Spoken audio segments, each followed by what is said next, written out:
Diagnostic et traitement du diabète insipide. Les principaux symptômes du diabète insipide sont la polyurie et une soif constante. Les personnes qui souffrent de cette maladie expulsent entre 3 et 30 litres d'eau quotidiennement par la miction. Le diabète insipide est un trouble associé au déficit, partiel ou total, d'une substance appelée vasopressine. Ce trouble apparaît aussi quand l'organisme présente une résistance à l'absorption de la vasopressine. La principale caractéristique du diabète est qu'il génère une polyurie, c'est-à-dire que l'on urine plus que la normale.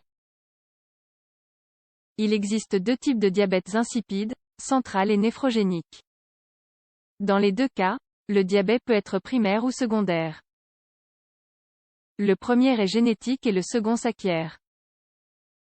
Le central prend son origine dans l'hypothalamus et est la forme la plus commune de ce trouble. Le diabète insipide néphrogénique, pour sa part, est d'origine rénale. Les principaux symptômes dans toutes les formes de diabète insipide sont la polyurie, comme nous l'avons déjà noté, et la polydipsie ou soif excessive. Le patient atteint de ce trouble peut avoir des niveaux d'urine qui vont atteindre entre 3 et 30 litres par jour. Si les liquides ne sont pas remplacés, cela peut causer une déshydratation ou une hypovolémie. Cause du diabète insipide. Le diabète insipide apparaît lorsque l'organisme ne peut pas réguler les liquides corporels. Dans une situation normale, il y a un équilibre entre la quantité de liquide consommée et l'excrétion effectuée par les reins. Dans ce type de diabète, un tel équilibre n'est pas atteint. L'excrétion faite par les reins est déterminée en grande partie par la production d'une hormone antidiurétique nommée vasopressine, ADH. Celle-ci est produite dans l'hypothalamus. L'hormone est à son tour stockée dans l'hypophyse. Si le corps commence à se déshydrater, l'organisme libère cette hormone dans le flux sanguin. Ensuite, la vasopressine active les tubules rénaux. Cela fait se concentrer l'urine, et les tubules libèrent de l'eau dans la circulation sanguine, qui ne sera donc pas évacuée pendant la miction. Dans le diabète insipide central, il y a un dommage causé à l'hypothalamus ou l'hypophyse, qui limite la production, le stockage ou la libération de vasopressine. Dans le diabète insipide néphrogénique, ce sont les tubules rénaux qui fonctionnent mal. Ceux-ci ne réagissent pas à la vasopressine comme ils devraient normalement le faire. Diagnostic. En général, il faut passer plusieurs examens pour diagnostiquer le diabète insipide. C'est parce que ces symptômes sont similaires à ceux de beaucoup d'autres maladies.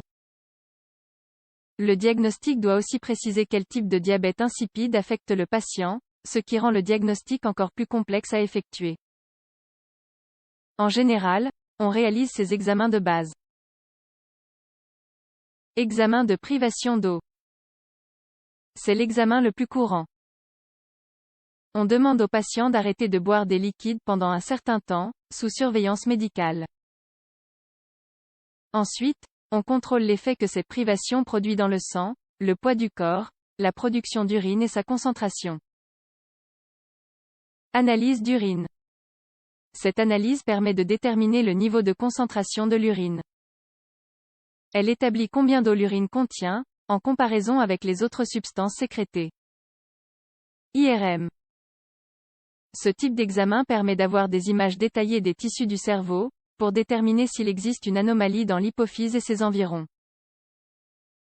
Traitement des deux types de diabète insipide. Le traitement du diabète insipide dépend de son type.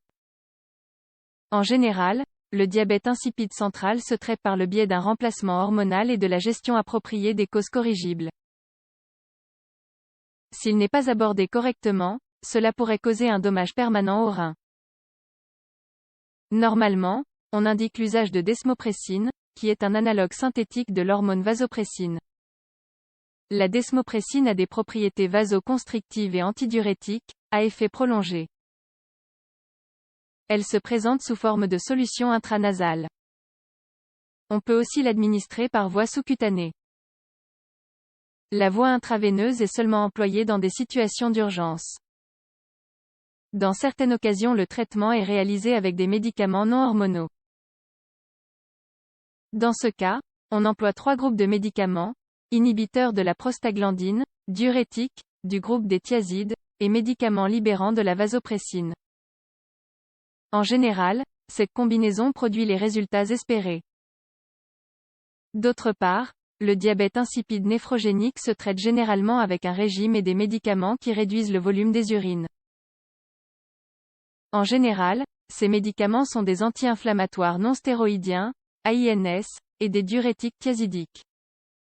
Habituellement, on recommande une alimentation faible en sel et en protéines. Dans ces deux types de diabète, il est important d'éviter la déshydratation.